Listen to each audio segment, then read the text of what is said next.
Let's welcome in former Arkansas Governor Mike Huckabee. Governor, thanks for joining us this morning. So what do you make of this news? How do you expect this to affect the Georgia prosecution?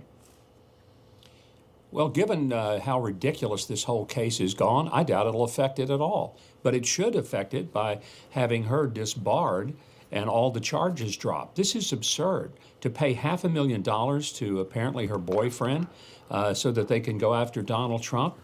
I can't imagine that any fair-minded judge would look at this case and say, yeah, this is all on the up and up.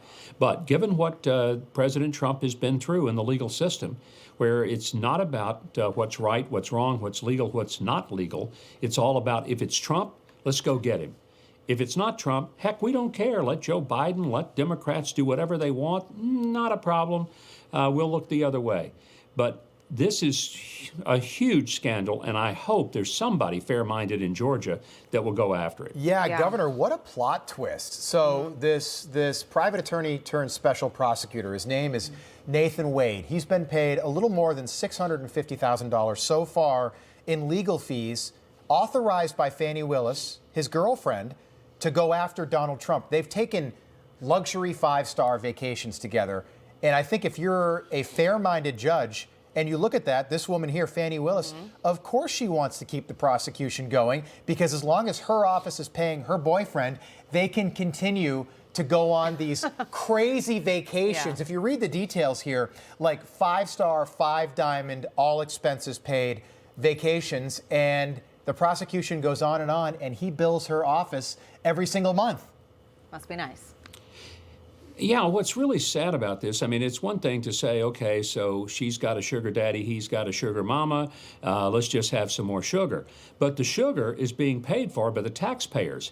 That's what makes this so scandalous. This isn't just private money that came from some hedge fund.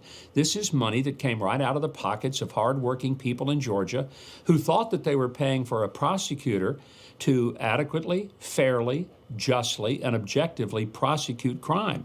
This is a political operative who has decided that she's going after Donald Trump.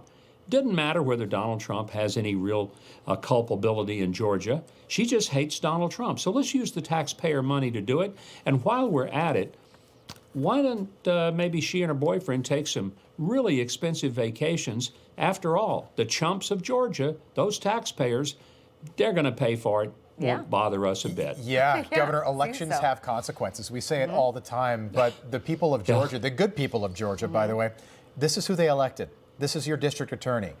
This is who they want representing them. And you're right, not only should she be disbarred, but she should lose her job over this egregious conflict of interest. And any fair-minded judge should toss the case based on that fact alone. We'll see what happens. I want to move on to a state that you know well, the state of Iowa. You won it in 2008. The caucus is now 6 days away.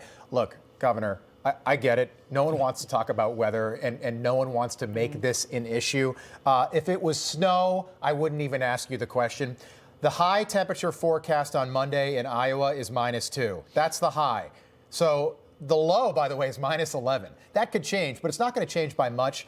Does that play a role in turnout? And if you think it does that affect Donald Trump negatively or positively? Well, it could affect all the candidates. It's all about enthusiasm. It's always about enthusiasm, because you have to not just go and vote. You don't get to do an absentee ballot. Nobody comes to your house to collect your ballot. You have to leave your house, go to a school, a church, someplace that's a caucus site. You have to trudge through snow, park your car out in the middle of nowhere, walk into that building, and be prepared to be there for several hours. So this is not for the faint of heart. And that's what people may not understand about caucuses. It's for the very enthusiastic voters. So here's the question. Whose voters care enough that they will get out in that kind of weather and brave it for 2 or 3 hours and take a public stand in front of their neighbors and the people they go to church with and say, I'm voting for Donald Trump, or I'm voting for Ron DeSantis or Nikki Haley, or Mike Huckabee, because they have to publicly declare.